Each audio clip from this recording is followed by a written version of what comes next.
Welcome everybody to our smallish meeting for presenting Keynote-Style presentations. The main two competitions that are coming up are going to be for TJAS and YEC. But later there's going to be a few more competitions that require this kind of Keynote-Style presentation. So we're just going to be going over the design of your slides, and as well as the kind of things you should be saying while you're presenting those slides. Okay, so for this first part, we went over this at the last meeting. We'll just go over it again really quickly. So there are three main phases of your project that you should consider. And we just made this simple by using the 4 Ps. So the first P would be your project proposal, and that should be finished by now for TJAS. I think the deadline for your teacher submitting your abstract was last Friday. So if you haven't done that yet, that is a bit of a concern, but I'm sure everyone has submitted their abstract so far. Next up, so after that, we're also going to have you guys write up, I think they're 10-page or 20-page papers. Yeah, up to 20-page research papers. So what you do is you just summarize your project on those 20 papers, almost like you were writing it on one of those big trifolds, but you're just putting it into a Google Doc format. But there are some differences, but that's really, it's pretty similar. So then we also have the PowerPoint presentations, which is what we're also going to go over today. So with the PowerPoint presentations, you have around, for TJAS, around 12 minutes to present. Yeah, exactly 12 minutes, no more nor less. And you also have a 6-minute Q&A session right after you present. And this is when the judges will ask you several questions that you'll have to respond to. And for judging, we're going to go over that today towards the end of the meeting. Yeah. So how many people are attending TJAS? Ethan, did you register? Yeah. Great, okay. Yeah, so you have 2 TJAS. You're also going to YEC, right? And Ellen's going to YEC. Sounds good. So it's like exactly half. We have 2 projects going to YEC, 2 to TJAS. Okay, that's good. All right, so for YEC, it's a similar structure. I'm not too familiar with this one, but as far as I understand, it's just you don't have to submit the paper. Yeah, so you submit your proposal, and then the keynote and Q&A sessions are both pretty much cut in half. You have 5 minutes to present and 3 minutes for a Q&A.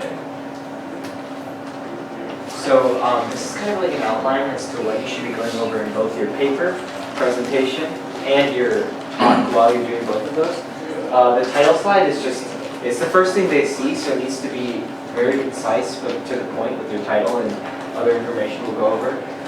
Introduction and problem, and then to explain that some kind of a background research that you've done during your project, your solution and outlining what goals you had during your project, methodology, results and analysis and discussion and conclusions kind of morph together, but it's really looking at the broader impact and the specific impact of your research. And then there's future research, which is where you can go for your project, which is going to be really important to judges. And then there's acknowledgements, which is really important to have. So this is a title slide. A sample title slide is what you would have it somewhere like TJAS or YEC. You obviously want the title to be the biggest thing, and you want your full title to be there. Even if it's long, it's important that they take in the entire thing right at the beginning. And then you also have some kind of housekeeping stuff like your name, your category. If your competition has categories like TJAS, you should probably put medicine in there, or computer science, or botany. Name of competition, I would put Texas Junior Academy of Science, just kind of makes it so that it's dedicated to that competition. Your school and location is almost an acknowledgement by itself, but you also want to have any other affiliations you have. If you did your project in a lab, or like an institute, you can kind of mention it on that title slide because it gives some kind of importance to that, which is important when you're acknowledging them. All right, so when you're making your introduction, it's important that you introduce the problem in a way that's easy to understand for anyone. So try not to use really big words or technical terms when you're talking about the introduction. What I would recommend is keep it as simple as possible, maybe just one sentence as a slide and a picture to go alongside that. Try to include statistics, but what's usually more effective for a judge is to hear some background behind it, why you came up with that project, and some sort of emotional attachment to your project itself. So last year we had one of our other officers who is not here today. His name is Andy. He went to ISIF last year and he won second place, I believe, right? Second grade. Yeah. He also wins a lot at TJAS and calls for AYSI. And what he did was he also talked a lot about why he created this project. So he created this orthosis to rehab patients who had difficulty with arm mobility. And he talked about how he was helping this particular boy who was a family friend of his who was afflicted with this condition. So what I noticed when I was listening to that presentation was that the judges seemed particularly interested in this project because of that. And then there's kind of two main things that come under problem statistics. You do not want to put these under your slide. I should have put that on there, but you can put them, but do not list them as if you're just trying to reaffirm why this is important. You can talk about it, and that if you talk about really bold, big statistics, it kind of puts an impression on a judge that this project, this problem is really important. But you want to keep it to a limited and rather talk about more important things than the problem. And then the issue, one important thing to lay out here is in your problem, you want to talk about what's wrong with the current solution. So if there's alternatives to your method, even if you haven't discussed your method yet or your solution yet, you want to talk about, A, there's a problem in this, say for example, there's a problem in the oil industry. The method that they're using for this is wrong because of this. And then that'll be a really good bridge into what your solution intends to do and how it fixes that problem. Yeah, that's really, really important because one of the big things that judges will look for is the way that you improve upon the status quo, the state of the art. That's going to be a big question that if you do not address, they will ask you. Yeah, because you don't want to just create a parallel side-by-side method to what's already existing in the field. You want to improve it by like a statistically significant margin. All right, so for your hypothesis and goal, it's important to keep this pretty short. Usually this doesn't factor as much into the actual scoring as you might expect. Usually it's just you want to lay out your basic plan for a project and what you expect it to happen at the beginning. If you're creating an engineering project, does anyone have an engineering project they're planning to submit? Okay, that's good.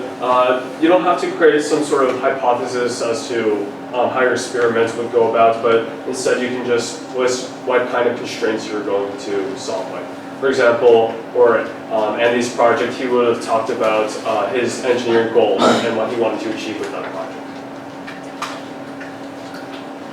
So this background research, we said in the problem you don't want to use technical terms, and that's because it's gonna, these judges may not be, they're very, at these competitions, judges are kind of at a higher standard than you meet at like a district or regional level science fair, but they might not be familiar with all the terms you're using. So in the background research slide or phase of your presentation, you want to explain some of those terms and methodologies that you're going to be repeating throughout your presentation.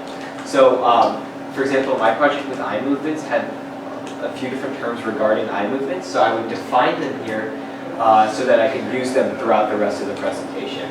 So 4 things that you can do are terms and advanced methods are probably the 2 main things you want to talk about here. If you're using something like molecular docking or object tracking, you want to kind of say a specific part of that kind of method and then define that method so that they know what you're referring to throughout the rest of the presentation.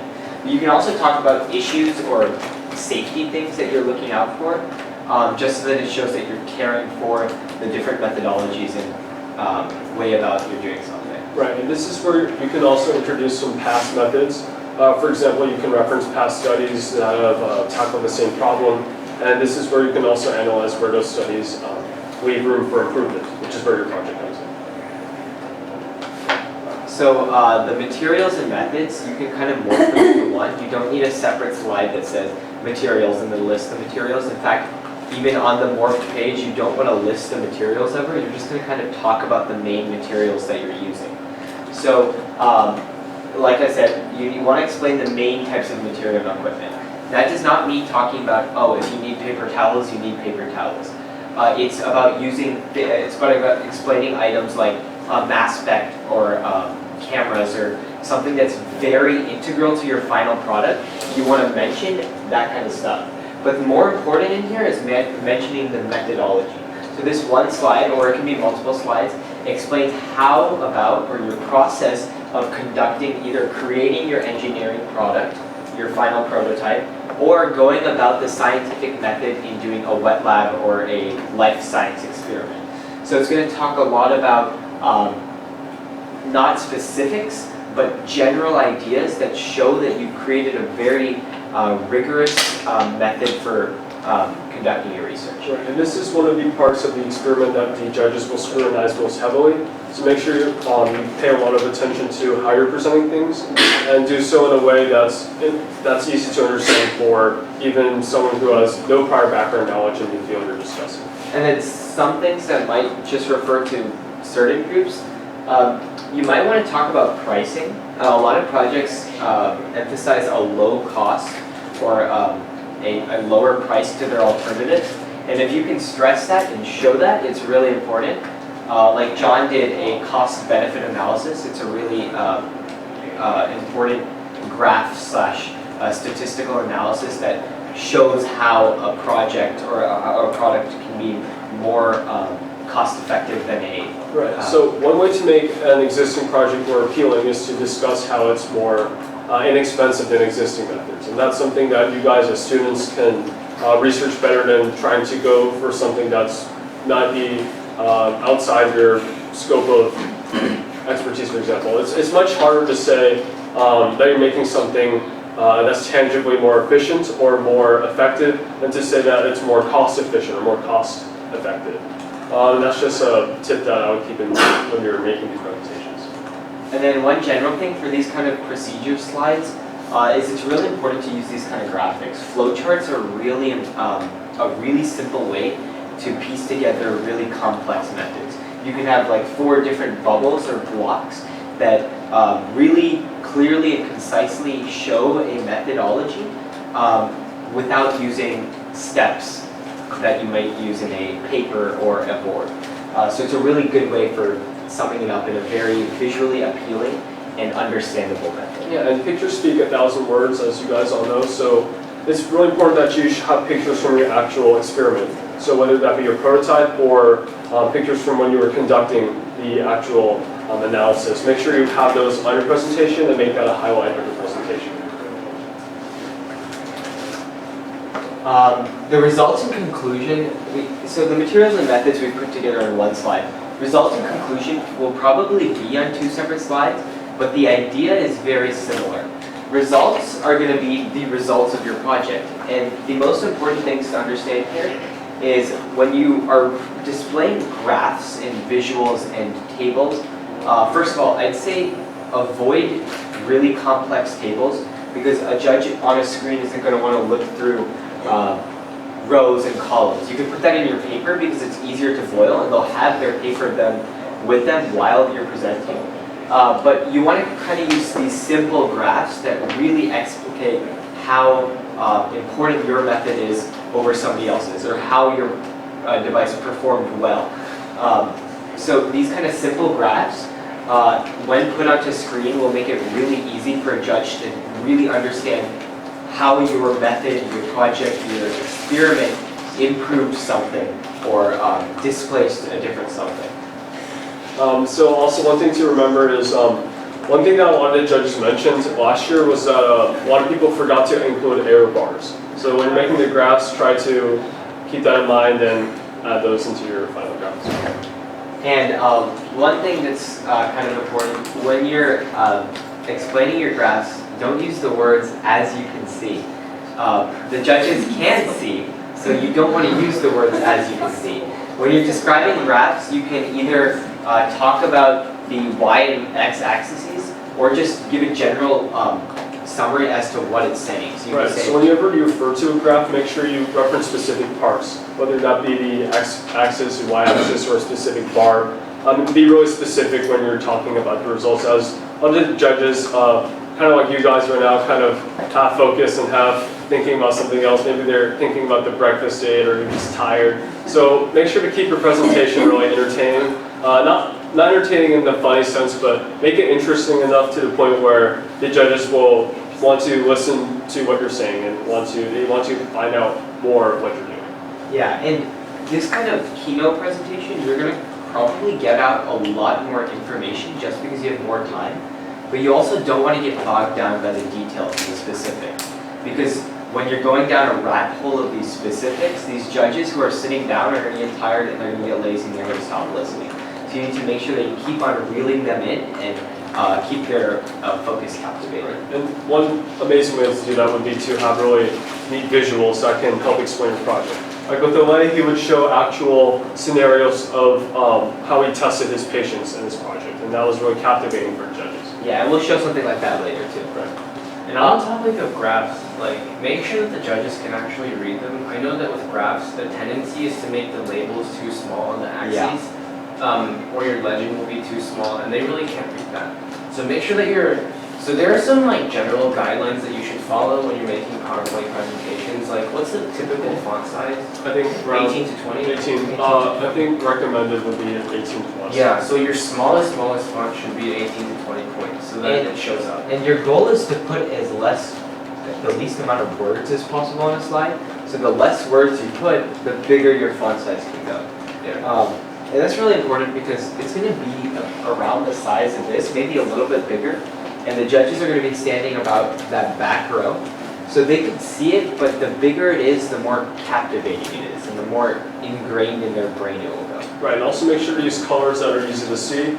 Try to avoid using yellow font, for example, or red font, just stuff that's doesn't look very good on there.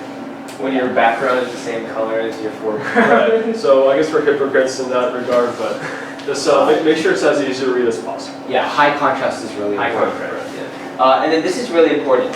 When you're talking about your conclusion, the results is like raw data, or it's like showing inferences and analysis from your data.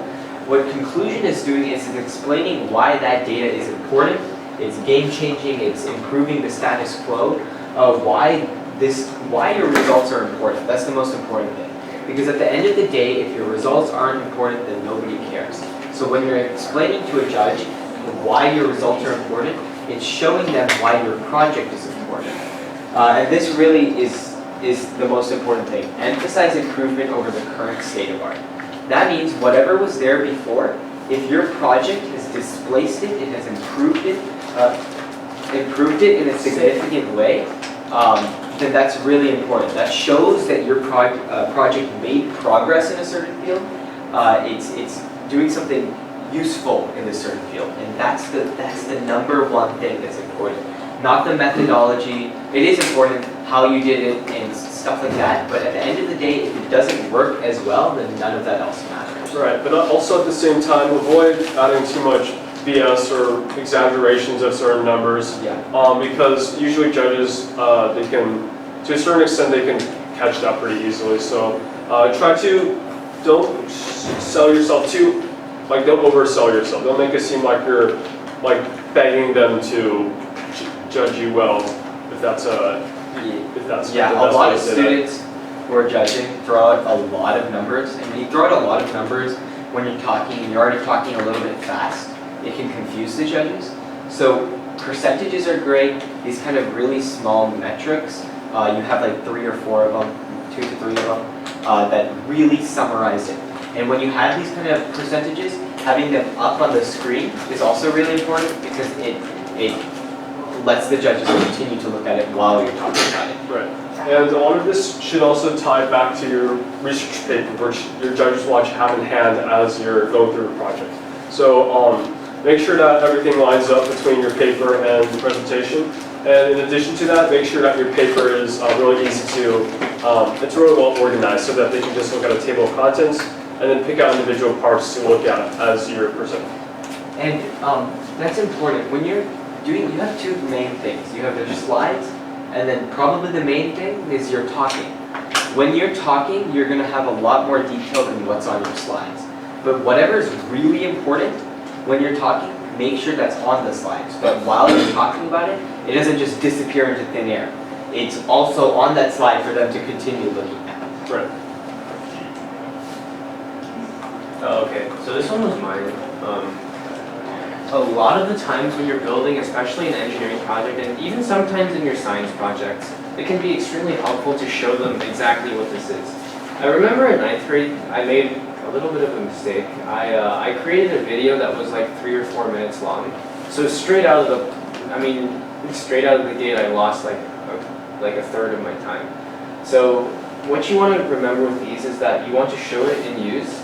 You also don't need to be like narrating it or whatever. You just need to talk while it's playing. Like, for example, with this one, I would actually make it the entire size of the screen because this is way too small. But while it's playing, you can talk about what all these visualizations mean, and try to keep it under 1 minute so that you actually have time to talk about other stuff. And honestly, you can just like leave this up while you're doing your Q&A session so that you have some extra time. So I guess another theme then is making sure that you're watching your time, either through like a personal stopwatch you have on your podium, or just like mentally, or just practice. Right, one thing that we did last year, at least Ola and I, since we were in the same hotel room, we just practiced a lot to make sure that we were hitting like around 7 minutes and 50 seconds consistently. And then by the time we were actually presenting, it would take up around 12 minutes. That's just a arbitrary benchmark. Yeah, and these kind of visuals, especially when you're considering like computer science projects, but also other things, when you have it like this, showing them, it A, proves that you've done the research and that you can show the research, but it's also really impressive to a judge that they're seeing it firsthand. Yeah. Because at these kind of competitions, you can't bring anything. Like, Kevin can't bring his device. I can bring my car. Yeah. But you can show the videos of it working, and that's the best part. Right, and so another thing is it adds a big wow factor that would sway the judges' emotions, for instance. I remember I really wanted to see Kevin's presentation, but I got there a little late with OA. But we saw this video playing and we're like, wow, he made this really cool thing. Kevin's so cool. And then he ended up winning, so that's just another part to it. Okay, yeah, so just demos are super helpful. Yeah. So, and you know, demos don't even have to be, they usually are going to be videos, but even like you can consider a flowchart or really in-depth, a lot of visual graphics can be considered demos, as long as they're really explaining how you're doing things and if you're doing them well.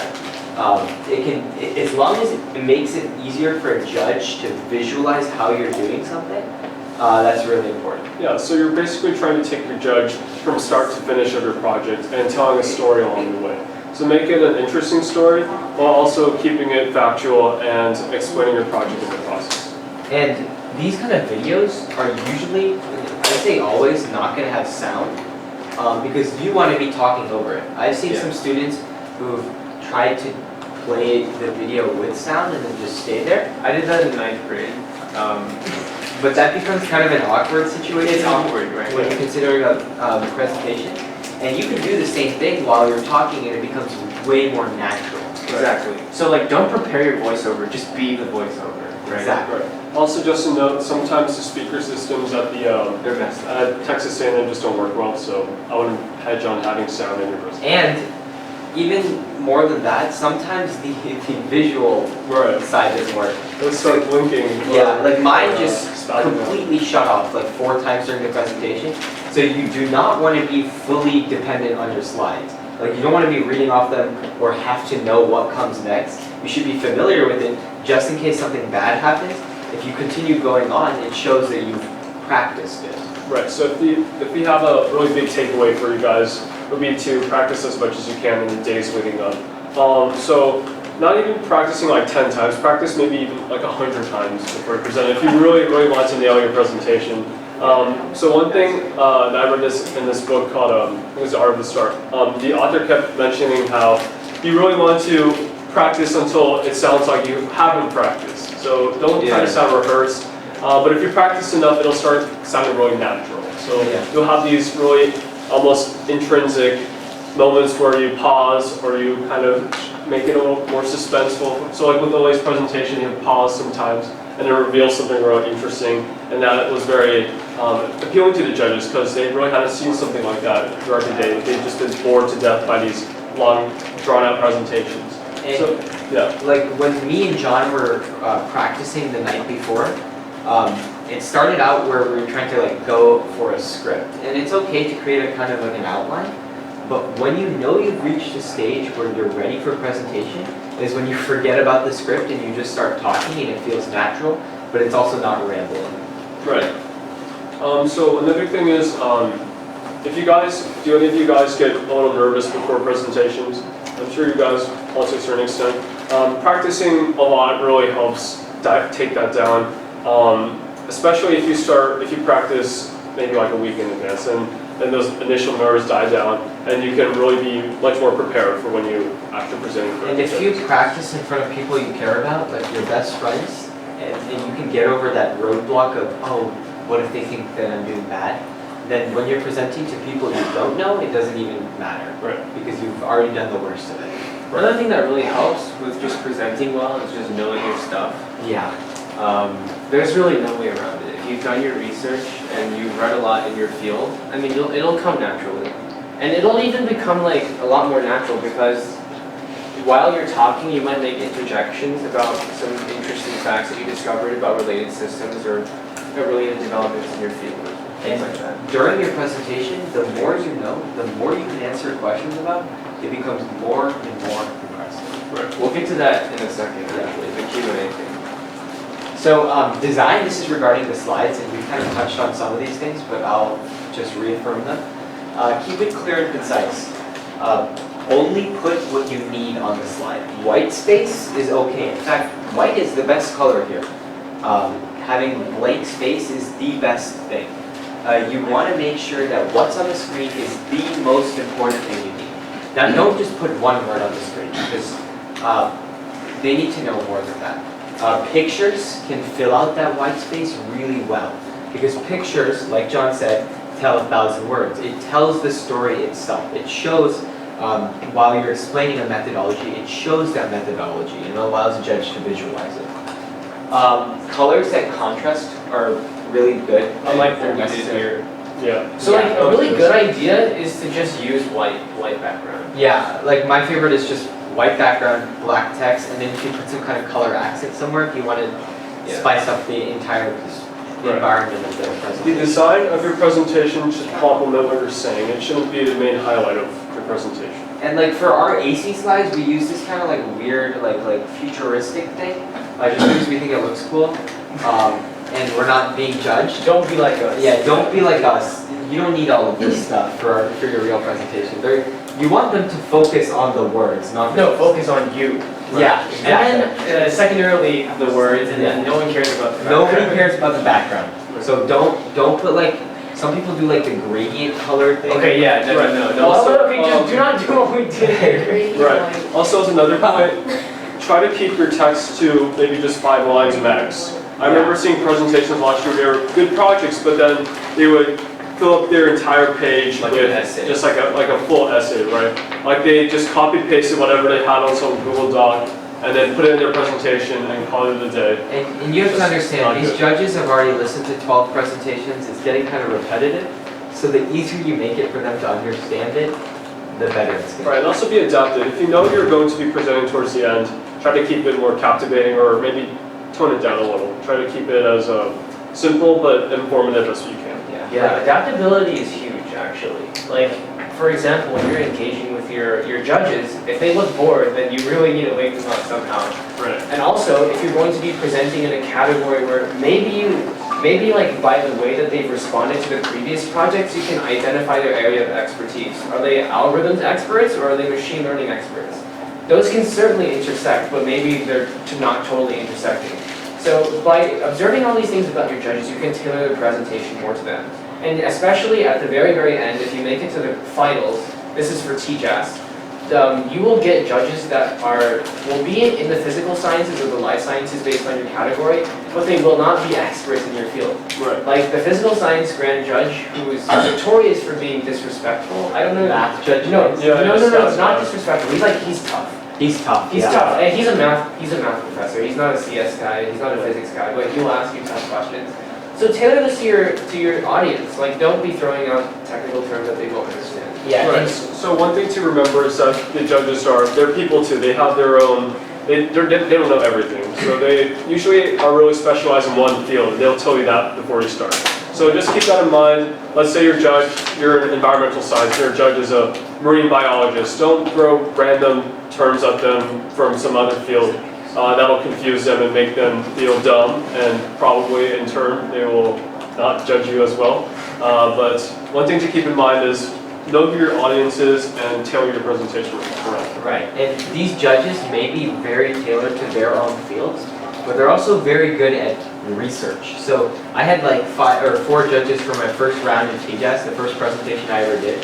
And that was like a neuroscience project. So I had 1 neuroscience judge, an actual neurologist, 1 psychologist, one, I don't remember the other one, but 1 entomologist, which is an insect researcher. And even though that has nothing to do with brain neuroscience, he asked very insightful and thought-provoking questions, which I had to answer in a very explainative manner because he didn't know all the terms regarding neuroscience. So that's a sign of a great presentation. If they ask you questions that actually matter, you're doing a great job. If they ask you questions like, wow, that's so cool, like, how long did it take you? Yeah, Like, you know you're done. you don't want to get questions like, you know, judges might ask questions like, how did you come up with the project? But usually, the first 6 minutes, or not 6 minutes, it's a 6-minute question period. Actually, I'll get to the question period right after this. The first 5.5 minutes of this question period, if you're getting very insightful and thought-provoking questions, you're doing a good job. That means you've done your presentation well enough to where they have real scientific research questions about it. Right. So another thing to remember is that you're presenting with other people who will also be in the same room as you at TJAS.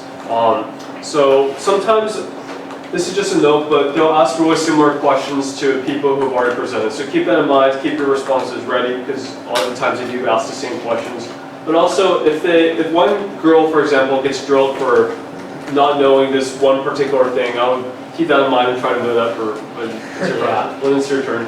But also, one thing I remember from last year is that this one girl, she got grilled by the judges for something that was entirely out of her control. So a lot of this is a little bit unpredictable, but try to adapt and create responses that make sense. Don't try to BS your way through things, that usually doesn't pan out well. But also know that there's a personal element involved that may work out in your favor or it may not. And going back to that tough math judge, the main reason he was tough was he was a very statistics-oriented guy. So he and a lot of the other judges are going to be very meticulous when regarding breaking down your research paper. He would find specific areas where a statistic makes not complete sense. You could infer what it meant or what the person intended to mean, but he would take it as, oh, he did this wrong. Yeah, so like to give you an example from Andy's presentation, you guys know about linear regression, right? Or just any type of regression where they transform the data to fit a linear and then they fit it. It gives you an R-squared value, which represents its similarity to a linear distribution. Coefficient of determination. The coefficient of determination, exactly. So Andy, he had this graph that was not a function. It was like vertical and then it curved that way. So it wasn't a function, but he listed an R-squared value. So as you can predict, Vince, the math guy, he grilled him on that. It's a relatively trivial detail. I mean, sure, maybe it doesn't exactly mean R-squared in the statistical sense. Maybe it's just like some similarity measure. But he got grilled for it, and it ended up being that Andy was just like, sorry, I can't answer that question. And that's really, really important. Once you know that you're screwed, do not try to like claw your way out of it. Exactly. Right. Like at TJAS finals, out of the 11 people that judged or were judged at finals, like 5 of them were grilled by this one math judge. It's the same dude. Yeah, it's the same dude. Same math judge. No, most of the judges are usually the same year after year. So. Yeah, the same math judge grilled 5 people about a statistic that was slightly wrong in their research. No, not even that. Once he said like, one guy said like it was 95% lower, and then the judge was grilling, and it was like, no, you're supposed to say 95% as much, Yeah. right? Like a 90% coefficient. And it became this really predictable thing when the judge said, I see an issue with your statistical amount. When you heard that, there was something You know it's a guy, you know it's a guy. And the main issue that happened is after they said that, the judge said that and explained the issue, every single student researcher, every single person who was being judged try to claw their way out. Right. Try to like put up a fight with it. And they would usually say something that didn't make sense, and that really killed their And presentation. if you have a judge like that, let them win. However, Trust me, let them win. let them win if you know that you're wrong. Yeah. If you know that you're right, do not let them Do win. not let them win. But at a certain point, you might have to let them win. I experienced this at Region where I didn't really do that well because I had this judge who was trying to like, I don't know what he was doing, but like he just wouldn't agree with me on anything. And at the end of the day, you're just like, what can I do, right? And you don't want to waste all your time doing this. Maybe you can like find some redemption in some other question that he asked. Right, but also remember that the judges have their own picks and their own opinions. One judge might think your project is the best thing he's ever seen, but the judge right next to him might not think it's as good. Yeah, and you have to understand a lot of this is going to be subjective. Just because you do really good at one competition doesn't mean you're going to do good at the next. Right. Like Kevin did really good at nationals, but compared to how he did at regionals, it was confusing almost because he got best at nationals but third at regionals, which is just because of like say a single judge who doesn't understand or fully take in his research, that might screw it over. Right, So but I think that's not something that's in your control, so don't worry about that too much, just try your best and hopefully good things will come out. Yeah, so there's an element of randomness that you will never eliminate from just life. But you can. you have to balance that with like an ability to take home lessons from whoever you're getting screwed by. Because I remember, I mean, Region, like although the fact of the matter was that the judge didn't really know what I was talking about, a big part of that was my fault, to be honest. I improved my presentation a whole lot after Region, and I think that was one of the big reasons. But just balancing this understanding that there is randomness, but also to understand that you're not perfect either. Nobody's perfect. So that you can always take some signals back and improve. Right, and sometimes you might just not be having a good day, and that might affect your presentation. But at the end of the day, the process of working on projects like these is really valuable for you, so don't be too discouraged if you don't win what you expected or wanted to. Yeah. And this slide is probably going to be the most important. These are going to be the small things that we don't think fits into other places, but are really important as an overall thing. So this first thing seems stupid, smile and be respectful, but when you're nervous, it doesn't happen. So just like make sure it does. And if you sound nice in your presentation, they're going to take it like you're being nice. And then if you're nice to someone, they're going to be a little bit nicer back when they're writing your judges' comments. Right, don't come off as aggressive. There are a lot of kids last year who be like, okay, so today I'm going to be talking about this revolution in the medical industry. And Okay, Dad, do not come off as aggressive or arrogant. Yeah, because the fact of the matter is you're a high school student. Just remember that. Like whenever you're feeling full of yourself, just remember that there are like millions and millions of smart people working on the exact same problem as you. And it should be a humbling experience to be able to contribute a little bit to that. Right. So don't oversell yourself, but also don't undersell yourself. Right, Yeah. so when there comes a point where you start sounding like you're trying to sell used cars or something, avoid that route and try to sound like Kevin. He's humble, he sounds nice, and okay. And you want it to sound like you're giving a presentation, but you also want it to sound like you're having a natural conversation with your judges. That becomes really important. So speak and answer questions with confidence. And I think along with confidence, like knowing your stuff, you should also sound passionate about your stuff. Don't overdo it. I can in some ways overdo it during presentations with pauses. But if you sound like you're interested in your research, that kind of mirrors this idea throughout the judges that shows, hey, this guy cares. That puts something in their mind. Right. Another tip is to make sure that your voice also resonates throughout people. Yeah. So don't try to speak like this, or don't overdo it when it sounds like you're screaming at them. Make sure that you find a happy medium that makes sure that even the old guys in the back can hear you. I had this one experience where one of my judges kept telling me to speak louder or speak up, and I think that negatively impacted my presentation. So just make sure that your judges can hear you. And a lot of competitions will give you the option to use a mic, or the option not to use a mic. Like at TJAS Nationals, it was a fairly big room, and they gave us the option to use a mic. but I do really bad under mics, really bad. Just know yourself and know the environment. So I Sometimes asked- you really can't fight it. Yeah. But like in Elaine's case, maybe he could. I asked not to use the mic because I can project well, especially in a bigger room. And I feel for me, personally, it's easier than using a mic and trying to see, oh, is it too loud or is it too... Oh, and also as another tip regarding just technology, it might help or might not help to use a pointer like Elaine's holding one right now. I would avoid using the laser pointer unless you're referencing really small parts, like graph, for example. Try to use your hands, it's more natural, and it also looks less awkward than just like having a pointer like The clicking pointer is out. probably going to be in every one of these things, but you don't necessarily need to use it. The best part about this is the ability to move, Switch slides. switch slides. And when you're talking in a natural presentation, having not to like come back and hit the space bar is important. Especially during the Q&A session, when a judge is asking a question that refers to a slide, you want to go back to that slide. So being able to quickly switch back to it is really important. So as another note, I'm not sure if we explicitly said this, but you can't have any note cards or anything when you speak. So it's really important that you kind of have a sense of what each slide, like what you're talking about for each slide. Try not to read off the slides, that's another tip. Of course, that's a bit more obvious, but also make sure that you also have some slides prepared for questions. That's something that OA did last year, and it was really, really helpful in this presentation. So it's like I had like 14 slides in my, or 14 slides, I'll show you later, in my presentation, but then I had like 4 extra slides, like limitations. It's something that I knew the judges were going to mention, but I didn't have enough time in my presentation.